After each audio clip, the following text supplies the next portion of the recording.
This video is about foaling kits and everything you might need in one. If you can't tell by the sound of the birds around me, it is officially spring, which means it's foaling season for us in the northern hemisphere. Now, a lot of things can go wrong when foaling, so it's really important to have everything you need in one place and ready to go when you need it. A lot of people, such as myself, will put together something called a foaling kit, which is essentially just a box or a bag with a bunch of stuff in it that you might need during foaling season. Now, a lot of things can go wrong during foaling, so it's crucial that you have everything that you need in your foaling kit when you need it. So that's why I'm here. I'm going to show you everything that I have in my foaling kit, why I have it, and where you can get it. So starting off, I have a notebook. I'm also using this because I have the list of my items in my box, so I don't forget. But the notebook is really important to have for recording times when your mare starts going into active labor, when she goes into stage 1, stage 2, and stage 3, how long after the foal is born that it stands up, when it starts nursing, all that stuff, so that you have it so that it's easy for your vet to see and for you to keep track of. It's also nice to have a watch or some form of time telling device. I mean, I have my phone, so I can look at my phone and it'll tell me what time it is. There's a lot of planes, so if you can hear them, I'm sorry. I'm gonna have to keep going because I don't have all day. There's seriously one every 5 minutes. Another thing along with your notebook that you're gonna wanna have is a pen or a pencil, and a lot of them, because they just go missing. I mean, I don't know where they go, they disappear. So I have probably like 10 different pens in here. Next up, something that you would like to have are towels. I have a lot of these. I have big towels and I have little rags like this, washcloths, you know, stuff that I don't care about getting dirty and gross. Usually it's the gray or the white towels. I have quite a few of them in here. Any towels really. If you need to wash yourself off, if you need to wash the baby off, if you need to wash the mare off, anything. Towels are good to have. And the next thing is bute. I have this big bucket of powdered phenylbutazone. It's horse ibuprofen. I like the powdered kind because it is easier to get the horse to eat. A lot of them, I've had a few horses that will quite literally eat around any pill form of bute that I give them. So I'd have to crush it up anyway. So if you can find them, this is the brand. If you can see it. Apparently it tastes like molasses, but it doesn't really matter. I mix it in with grain anyway. That's good to have for any reason. Painkiller, mild painkiller for horses, you know. Brody, I'm trying to film here. Stop it. There's also a lot of dogs here, I'm sorry. This is a shot glass. This is povidone iodine. I will not be drinking the iodine, but I will be using it for a navel dip for the foal after its umbilical cord is severed. A lot of people like to use, I think, chlorhexidine. I don't know. There's a whole bunch of different preferences. After talking to my vet has said that iodine is the best in her opinion. Use whatever you want, but a shot glass is a handy thing to have because it's the perfect size to dip the navel with without getting it everywhere, and also, you know, just like that. So easy to have your navel dip on hand, ready to go. And also it's a clean shot glass. Clean your stuff. Let's see, next thing is a baby bottle. Horses are very similar to humans in terms of nursing. I like to have a baby bottle on hand at all times. I'm pretty sure I have to clean this, but whatever. Ideally, I will never have to use this, but sometimes stuff happens. Sometimes the mare doesn't want to let the foal nurse. Sometimes the foal doesn't know what it's doing. Sometimes horrible stuff happens and the mare dies, and you need to get some colostrum in that foal's body. If you don't do that, then they will have no immune system. So baby bottles on standby, hoping that you will never have to use them. There's also a specific way that you're supposed to feed them with baby bottles. You have to make sure that their neck is stretching up. Look up how to bottle feed horses, because if you do it wrong, you can give them pneumonia, I think. Yeah, do your research on how to bottle feed. I've never done it, but I know that there's a right and a wrong way to do it, so look it up. Next thing is also a bottle. but it's for the other end. It's an enema. I'm pretty sure this is just a phosphate enema. There's nothing fancy in it, it's just saline solution. Like humans, after birth, babies tend to have a hard time passing that meconium. Like I said in my last video, I have a lot of information up here, but I don't remember anything. Specifically the names. I can't remember the names, so stick with me here. I'll correct myself when I'm editing. So sometimes they have a hard time passing that meconium. The first poop is always the hardest for them. So sometimes they might need an enema, sometimes they might not. I plan on doing it anyway, just because why not? It's not gonna hurt them to do it. Might as well. I don't have any other foals on standby. This is just my one, so I don't need it after. I don't need it for an emergency, so I'm gonna do it anyway, just to make sure that everything gets out. Yeah, so don't get any medicated enemas unless your vet has advised you to. I just have a saline solution or phosphate enema. It's a very, very light, it's mostly just water, sterile water. And it's sealed. It's never been used. Let's see, next thing. This is a good item to have anytime. My favorite kitchen tool. Scissors. I don't really have a good reason for putting this in my kit other than why not? I would love to have scissors all the time. I love scissors. They're so easy and simple, and what if, I don't know, what if you need them and you don't have them? Why not have scissors? Always put scissors in your kit. They're good.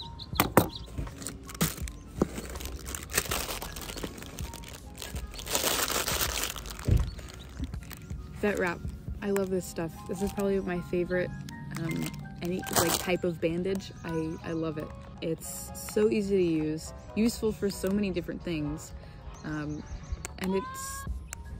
it's great. It's pretty cheap usually, depending on where you get it. I have like 3 rolls of these in my kit, and I have a whole box of them somewhere else. I buy them in bulk because I have an accident-prone thoroughbred. You can use this for wrapping up your mare's tail before birth so that she doesn't get it all nasty and gross and stuck on stuff. So yeah, vet wrap, good stuff, have it. The next thing is, where is it? Hang on. Rubber bands. Somebody somewhere on some forum said something about rubber bands being useful for tying off a navel, like an excessively bleeding navel. I don't know if that's actually like accurate, but I mean, rubber bands are useful almost all the time. Like, what if you want to put your hair up and you can't find a hair tie? Just use a rubber band. You can also use vet wrap. Rubber bands are a great thing to have anytime, which is why I put them in my foaling kit. Ooh, this is fun. This is a bag of wrist length gloves. I have a good amount in here. I'm not exactly sure how many. I have quite a few though. That's good for any medical related thing that you're trying to treat. Wrist length gloves are good for any sort of external medical treatment. Any external or partially internal, something that you're not going to put your whole arm in or anywhere past your wrist, because that can get lost inside the body and that is not good. If you aren't going to do any internal work, like say your mare is having a hard time with the baby, you have to go in and readjust it. If you know how to do that, if your vet has advised you to do that, you're either going to want to go with no gloves or shoulder length gloves. I would recommend shoulder length gloves because it's pretty gross.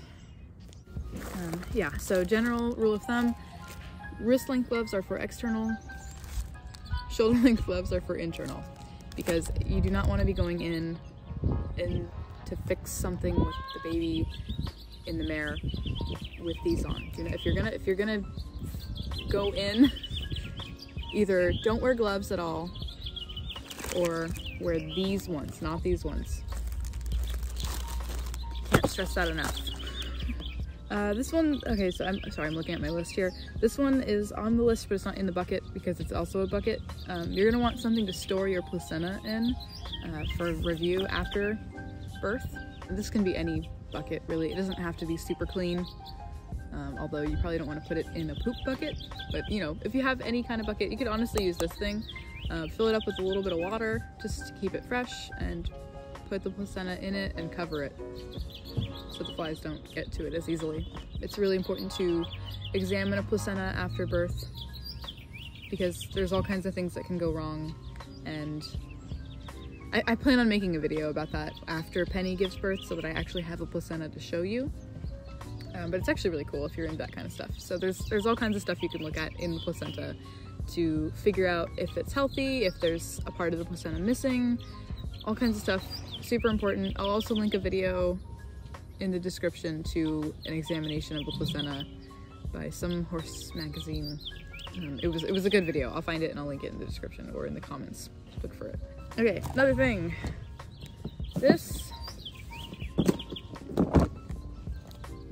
These are pH strips for testing your mare's milk.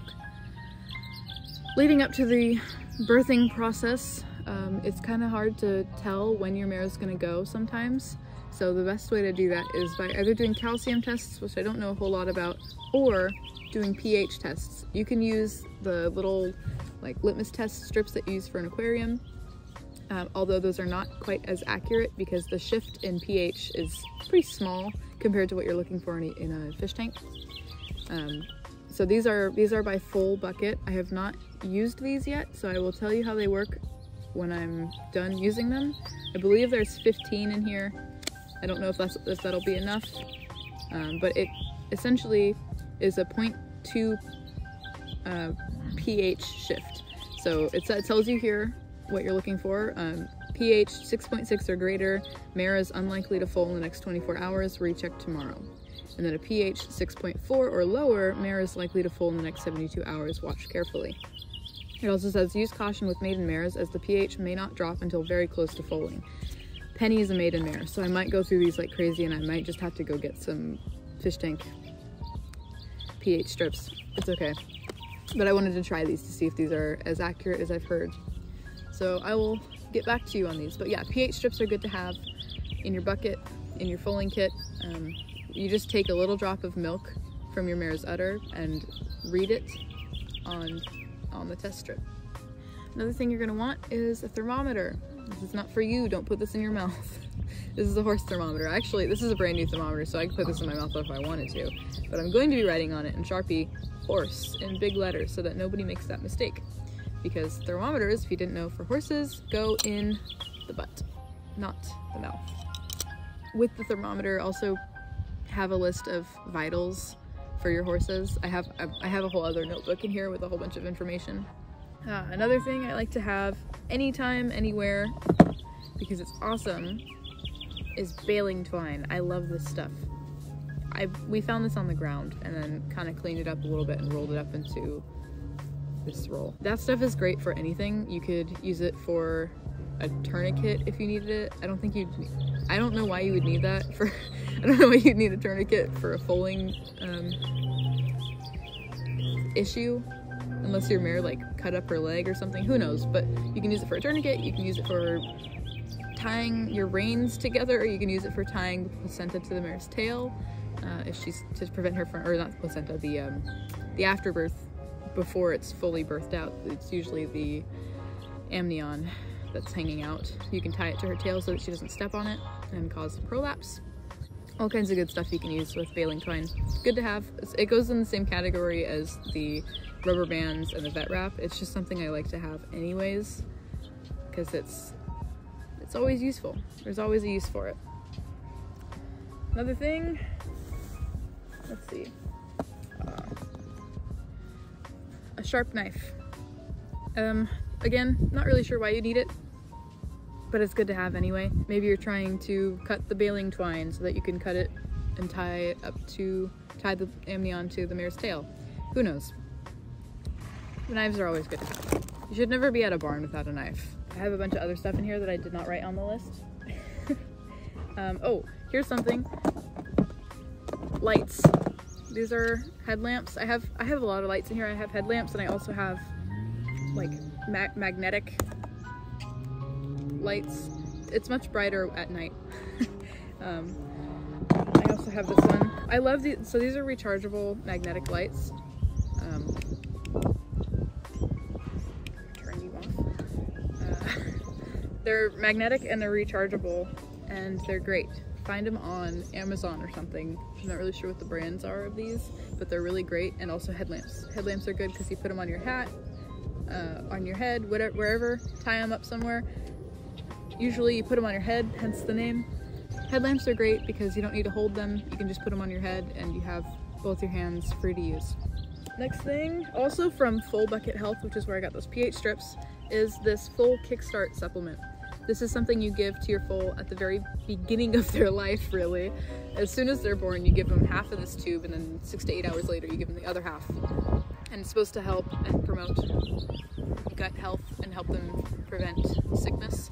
So apparently, I've heard that this has helped a lot of people and their foals stay healthy. So I wanted to try it. So yeah, I mentioned I had a notebook with a bunch of stuff in it. This is almost like a scrapbook. It's kind of cool. My mom put this together. I didn't do this. I can't take credit for this. So yeah, book. I have this notebook with all these vitals and good information to have on different things, malpresentation, any kind of dystocia that might happen. It also has a list of vitals for mare and foal and where they should be. The last couple things I have in here are all desensitization related, and I plan on imprinting my foal, like I've said. So I have a halter, I have plastic bags, I also have the blanket for the foal in here, all kinds of stuff. But that's all for imprinting after the foal is born. I like to put all my imprinting stuff in my foaling kit. So just an idea. That's kind of everything that's in my foaling kit. Last couple things you might want to add are some KY jelly or some sort of lubricant if you're trying to go in and fix things inside during birth. Yeah, it might be easier to do that if you had some sort of lubricant. Ask your vet what they would recommend. Also get yourself some food and water and changes of clothes and soap and water, because it's going to be a long night. So yeah, that's everything I have in my foaling kit. I hope you enjoyed this video, and I hope you found it helpful, and I hope that everybody who has a pregnant mare has a very smooth foaling season. Happy spring, everyone!